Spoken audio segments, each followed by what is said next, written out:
Sa pagbukas ng 2024, ay hiwalayan ng mga celebrities na kaagad ang nagtitrending na mga balita. Usap-usapan ngayon sa social media ang hiwalayan ni Sam Milby at Miss Universe 2018 Catriona Gray.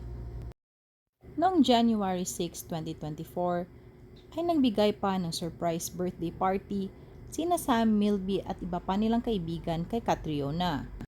Lingid sa kalaman ng lahat, ay wala na pala sila.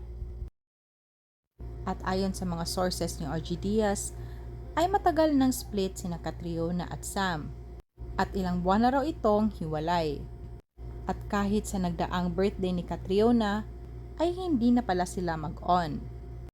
Ito ay salungat naman sa sinabi ng road manager ni Sam Milby at Catriona Gray nang minsan ay matanong ito kung totoo ba ang chismis na nag-split ng dalawa, ay agad namang dininay ang mga napapabalitang hiwalayan.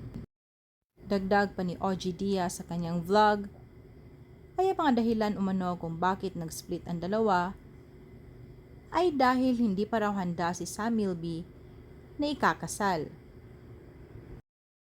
At isa sa mga source niya mula Australia ay nagsabi naman na may nag-fall out sa kanilang dalawa. Hindi naman binunyag ni OG Diaz kung sino sa kanila. Pero hula ng mga netizens ay baka nag-fall out of love si Sam Milby. Dahil sa kanilang obserbasyon, ay mas in love umano si Catriona Gray. Iba-iba naman ang naging espekulasyon ng mga netizens. Dahil ayon sa iba, si Sam Milby ay 40 years old na ngayong taon at hindi pa raw ito handang magpakasal. Baka naman raw, hindi babae ang hinahanap nito. Dahil nung mga nakaraang taon, ay naging usap-usapan na magkarelasyon umano sina Piolo Pascual at Sam Milby. Nagsimula ang isyong ito nang mapansin ng mga netizens na hindi nasuot minsan ni Catriona Gray ang kanyang engagement ring.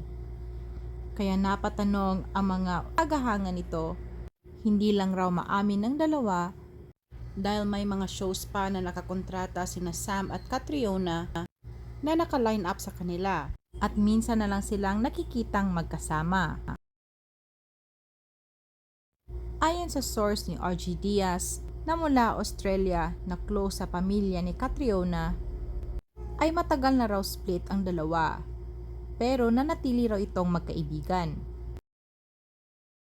Dahil sa post ni na Isabel Oli at John Prats, ay nakita pa silang magkasama at sweet sa isa't isa. Kaya mas lalong naguluhan ang mga netizens kung tunay nga ba ang issue na nag-split na sila.